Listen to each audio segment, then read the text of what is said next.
ಬೇಕೇ ಬೇಕು, ಬೇಕೇ ಬೇಕು. ಈಗಾಗಲೇ ನಮ್ಗೆಲ್ಲರಿಗೂ ಅನಿಸ್ತೈತೆ ಇವತ್ತು ದೇಶದಲ್ಲಿ ನಮ್ಮ ರಾಜ್ಯದಲ್ಲಿ ಉತ್ತಮ ಮಳೆ ಆಗೈತೆ ಅಂತೇಳಿ ಎಲ್ಲರೂ ಭಾವನೆ ಇದೆ, ಎಲ್ಲರಿಗೂ ಇದೆ, ಸರ್ಕಾರಕ್ಕೂ ಇದೆ, ಕೆಲವು ಜನಗಳಿಗೂ ಇದೆ. ಉತ್ತಮ ಮಳೆ ಆಗ್ತೈತೆ, ರೈತ ಸಮೃದ್ಧವಾಗಿದ್ದಾರೆ ಅಂತೇಳಿ ಎಲ್ಲರೂ ಭಾವನೆ ಬಂದ್ಬಿಟ್ಟಿದೆ. ಯಾಕಂದ್ರೆ ಟಿವಿಗಳಲ್ಲಿ ನೋಡ್ತಾ ಇದೀವಲ್ಲ ನಾವೆಲ್ಲರೂ. ಆದ್ರೆ ನಾವು ರೈತರು ಸತತ 20-30 ವರ್ಷಗಳಿಂದ ನಾವು ಬರಗಾಲವನ್ನು ಅನುಭವಿಸ್ಕೊಂಡು ಬಂದಿರ್ತಕ್ಕಂಥ ರೈತರು ನಾವೆಲ್ಲರೂ. ಅದರಲ್ಲೂ ತುಮಕೂರು ಜಿಲ್ಲೆ ಸೇರ್ತಕ್ಕಂಥ ಸಿರಾ ಮತ್ತು ಹಿರಿಯೂರು, ಚಿತ್ರದುರ್ಗ, ಚಳ್ಳಕೆರೆ ಇವೆಲ್ಲ ಭಾರತದ ರೈತರು ಸತತವಾಗಿ 20 ವರ್ಷ ನಾವು ಬರಗಾಲ ಅನುಭವಿಸಿಕೊಂಡು ನಾವು ಊರೇ ಬಿಟ್ಟು ಹೋಗಿದ್ದೀವಿ. ಕೆಲವು ಜನ ನನ್ನ ಕಂಡಂಗೆನೆ ಸುಮಾರು 20 ವರ್ಷ ನೋಡ್ತಾ ಇದ್ರೆ ಕೆಲವು ಜನ ಎಲ್ಲ ಬೆಂಗಳೂರು ಸೇರಿ ಕೆಲಸಗಳ ಸೇರ್ಕೊಂಡು ರೈತರು. ಹಿಂದೆ ನಾನು ಚಿಕ್ಕ ವಯಸ್ಸಿನಾಗಿದ್ದಾಗ ನಮ್ಮಲ್ಲಿ ಮಾತಾಡೋರು, ಅಧ್ಯಕ್ಷರೇ ಏನಪ್ಪ ಅವ್ರ ಚಾನಲ್ ಕಂಡ್ರೆ ಭಾಳ ಸಮೃದ್ಧ ಇದ್ದಾರೆ, ಅವ್ರಿಗೆ ಸಾವುಕಾರರು ಅಂತ ಮಾತಾಡೋರು ಯಾವಾಗಲೂ. ನಿಜವಾದ ಸತ್ಯ ಇದು, ನಮ್ಮ ಕಡೆ ಮಾತಾಡೋದು ಜನ ಮಾತಾಡೋದು. ಯಾಕಂದ್ರೆ ಹುಣಸೆಹಳ್ಳಿಯರು ಚಾನಲ್ ಬರುತ್ತೆ, ಉಜ್ಜನಗುಂಟಕ್ಕೆ ಬರುತ್ತೆ, ನಂದಿ ಹಳ್ಳಿಯರಿಗೆ ಬರ್ತಾರೆ, ಕರಿಯಾಲ ಎಲ್ಲ ಸಾವುಕಾರರುಗಳು ಅವ್ರಿಗೇನು ಚಾನಲ್ ಗಡ್ಡೆರು ಅಂಬೋರು. ಇದು ಸತ್ಯ ಇದು. ಆದರೆ 20 ವರ್ಷದ ನೋಡ್ಕೊಂಬಂದೆ ಚಾನಲ್ ಗಡ್ಡೆ ಪರಿಸ್ಥಿತಿ ಆ ದೇವರ ಒಬ್ಬನಿಗೆ ಗೊತ್ತಾಯ್ತು ಪರಿಸ್ಥಿತಿ ಏನಾಯ್ತು ಅಂತೇಳಿ. ಅವ್ರ ಫಸಲು ತೆಂಗನ್ನ ನೆಚ್ಕೊಂಡಿದ್ರು, ಅವರು ತೆಂಗು ಅಡಿಕೆ ನೆಚ್ಕೊಂಡು ಜೀವನ ಮಾಡ್ಕೊಂಡು ಸಮೃದ್ಧಿಗಿದ್ರು, ಹಿಂದೆ ಚೆನ್ನಾಗಿದ್ರು. ಇವತ್ತು ಅಂಥ ಪರಿಸ್ಥಿತಿಯಲ್ಲಿ ನಾವೆಲ್ಲರೂ ದೂರ ಆಗಿದ್ದೀವಿ. ಯಾಕಂದ್ರೆ ಯಾವುದೇ ಸರ್ಕಾರಗಳು ಬರಲಿ ಬರೀ ಆಶ್ವಾಸನೆ ಕೊಟ್ಟು ಹೋಗ್ತಾ ಹೋಗ್ಬಿಟ್ರೆ ಯಾವುದೋ ಇದುವರೆಗೂ ಕಾರ್ಯಗತ ಆಗಿಲ್ಲ. ಸದ್ಯಕ್ಕೆ ನಮ್ಮ ಕಣ್ಣಂಗೆ ಯಾವ ಆಗಿಲ್ಲ. ನಾವು ಇವತ್ತಿನ ದಿನ ಇಷ್ಟು ದಿನ ಆಯ್ತು ನಾವು ಇಲ್ಲಿ ಕುತ್ಕೊಂಡು, ರೈತರು ಇಲ್ಲಿ ಬಂದು ಕುತ್ಕೊಂಡು ಧರಣಿ ಮಾಡ್ತಾ ಇದಾರೆ ಅಂದ್ರೆ ಏನಕ್ಕೆ ಮಾಡ್ತಾ ಇದಾರೆ? ಅವ್ರ ಮನೆಗೆ ಕೆಲಸ ಇಲ್ಲ ಅಂತನಾ? ಎಷ್ಟು ಇವತ್ತು ರೈತರಿಗೆ ಮನ ನೊಂದಿದೆ ಅನ್ನೋದು ಅವ್ರಿಗೆ ಗೊತ್ತೈತೇನ್ರಿ ಸರ್ಕಾರದವ್ರಿಗೆ?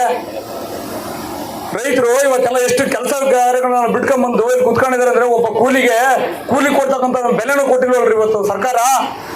ಯಾವ ರೀತಿ ನೀವು ಸರ್ಕಾರ ನಡೆಸ್ತಾ ಇದ್ದೀರಿ? ನಮ್ಗೆ ಗೊತ್ತು, ವಿಷ ಕೊಟ್ಬಿಡ್ರಿ, ಇಲ್ಲ ದಯಮಾನ ಕೊಟ್ಬಿಡ್ರಿ. ಅದನ್ನ ಬಿಟ್ಬಿಟ್ಟು ನೀವೆಲ್ಲ ಕುತ್ಕೊಂಡು ಭಾಷಣ ಮಾಡ್ಕೊಂಡು ಎಲ್ಲ ಸರ್ಕಾರದವ್ರು ಕುತ್ಕೊಂಡ್ಬಿಟ್ಟು ನಿಮಗೆಲ್ಲ ಫಿಲ್ಟರ್ ನೀರು ಬೇಕು, ಕುಡಿಯೋದಕ್ಕೂ ತೊಳೆಯೋದಕ್ಕೂ ಮುಂತಾಗೆಲ್ಲ ಬೇಕು, ನಮಗೆ ಇವತ್ತು ಬಟ್ಟೆ ಒಗೆಯೋದಕ್ಕೂ ನೀರು ಇಲ್ರಿ. ಸಾವು ಅಂತಕ್ಕಂಥದ್ದು ಒಂದಲ್ಲ ಒಂದಿನ ಬಂದೇ ಬರುತ್ತೆ. ನಮ್ಮ ಮುಂದಿನ, ನಮಗಂತೂ ಬರೆದ್ರೆ ಪರವಾಗಿಲ್ಲ, ನಮ್ಮ ಮುಂದಿನ ಪೀಳಿಗೆಗಾದ್ರೂ ನೀರು ಸಿಗಬೇಕು ಅನ್ನೋ ಉದ್ದೇಶಕ್ಕೋಸ್ಕರ ಇಲ್ಲಿ ಬಂದಿದ್ದೀವಿ. ಇವತ್ತು ಈ ಸತ್ಯಾಗ್ರಹದಲ್ಲಿ ಮೇನ್ ಇವತ್ತು ನಾವು ಮುಖ್ಯ ಉದ್ದೇಶ ಏನು ಅಂದ್ರೆ ಈ ಸತ್ಯಾಗ್ರಹ ನಡೀತಾ ಇರೋದು, ಈಗ ನಮ್ಮ ಗಾಯತ್ರಿ ಜಲಾಶಯ ಏನಿದೆ ಅದಕ್ಕೆ ನೀರಿನ ಅಲೋಕೇಶನ್ನೇ ಮಾಡಿಲ್ಲ. ಮುಖ್ಯವಾಗಿ ನಾವು ಏನು ಸರ್ಕಾರದ ಮೇಲೆ ಒತ್ತಡ ಇರಬೇಕಾಗಿದೆ ಅಂದರೆ ಫಸ್ಟು ನೀರಿನ ಅಲೋಕೇಶನ್ ಮಾಡಿಸ್ಬೇಕು. ನೀರಿನ ಅಲೋಕೇಶನ್ ಆದಮೇಲೆ ನಮ್ಮ ಗಾಯತ್ರಿ ಜಲಾಶಯಕ್ಕೆ ವಾಣಿ ವಿಲಾಸ ಅವರಿಂದ ಏನು ನೀರು ಬರೋ ಚಾನಲ್ ಬೇಕೋ ಆ ಚಾನಲ್ಗೆ ಸರ್ಕಾರದಿಂದ ಹಣ ಹಾಕಿಸಿ ಅದ್ರ ಮುಖಾಂತರ ನಮಗೆ ನೀರು ಬರೋಕ್ಕೆ ಸಾಧ್ಯ. ಬಿಟ್ಟರೆ ಈ ಥರ ಒತ್ತಡ ಆಗಲಿಲ್ಲ ಅಂದರೆ ಯಾವುದೇ ಕಾರಣಕ್ಕೂ ನಮ್ಮ ಗಾಯತ್ರಿ ಜಲಾಶಯಕ್ಕೆ ನೀರು ಬರೋದು ಸಾಧ್ಯ ಇಲ್ಲ. ಇವತ್ತು ಏನು ಈ 55ನೇ ದಿನ ಧರಣಿಯಲ್ಲಿ ಈ ನಮ್ಮ ಮೆಳೆಕೋಟೆ ಮತ್ತು ಉಜ್ಜನಗುಂಟೆ ಪಿನ್ನನಹೊಳೆ ಭಾಗದ ರೈತರು ಇವತ್ತು ಬಂದಿಲ್ಲಿ ಧರಣಿ ಕುಂತಿದ್ದೀವಿ. ಇನ್ನೂ ಹೆಚ್ಚಿನದಾಗಿ ಮುಂದಿನ ದಿನ ಇನ್ನೂ ಉಗ್ರ ಹೋರಾಟ ಮಾಡಬೇಕಾಗುತ್ತೆ. ಅದು ಯಾಕಂದರೆ ಯಾವ್ಯಾವ ಹೋರಾಟ ಉಗ್ರ ಸ್ವರೂಪ ಪಡೆದಲ್ಲೇ ನಾವು ನೋಡ್ದಂಗೆ ಯಾವನೋ ಅಷ್ಟು ಕಾರ್ಯಗತ ಆಗಿರೋದು ತುಂಬ ಕಮ್ಮಿ. ಆದಷ್ಟು ಬೇಗ ರೈತರುಗಳು ಇನ್ನೂ ಹೆಚ್ಚಿನ ಸಂಖ್ಯೆಯಲ್ಲಿ ಬಂದು ಇನ್ನು ಈ ಸತ್ಯಾಗ್ರಹಕ್ಕೆ ಇನ್ನೂ ಹೆಚ್ಚಿನ ಬಲವನ್ನು ಕೊಡೋ ಮುಖಾಂತರ ನಮ್ಮ ಕಾರ್ಯವನ್ನು ಸಾಧನೆ ಮಾಡೋಣ ಅಂತ ನಾನೆಲ್ಲ ರೈತರುಗಳನ್ನ ಕೇಳ್ಕೊಳ್ತಾ ಇದ್ದೀನಿ. ಮತ್ತು ಆ ನೀರನ್ನು ಆದಷ್ಟು ಬೇಗ ಎಷ್ಟು ಸಾಧ್ಯವಾಗುತ್ತೋ ಅಷ್ಟು ಬೇಗ ನಮ್ಮ ಹೇಳ್ತಾ ಇದ್ರು ರೈತ ಅಧ್ಯಕ್ಷರು ಹಿರಿಯೂರು ತಾಲೂಕು ಸುಧಾಕರ್, ಈಗ ನಮ್ಮ ಸುಧಾಕರ್ ಸಾಹೇಬ್ರು ಏನಿದ್ದಾರೆ ನಮ್ಮ ಚಿತ್ರದುರ್ಗ ಉಸ್ತುವಾರಿ ಸಚಿವರು, ಅವ್ರು ದಯಮಾಡಿ ಈ ಸತ್ಯಾಗ್ರಹಕ್ಕೆ ಬಂದು ರೈತರುಗಳ ಮನವಿ ತಗೊಂಡು ಸರ್ಕಾರದಲ್ಲಿ ಒತ್ತಡವನ್ನು ಏರಬೇಕು ಅಂತಲೂ ನಾನು ಸಮೇತ ಕೇಳ್ಕೊಳ್ತಾ ಇದ್ದೀನಿ.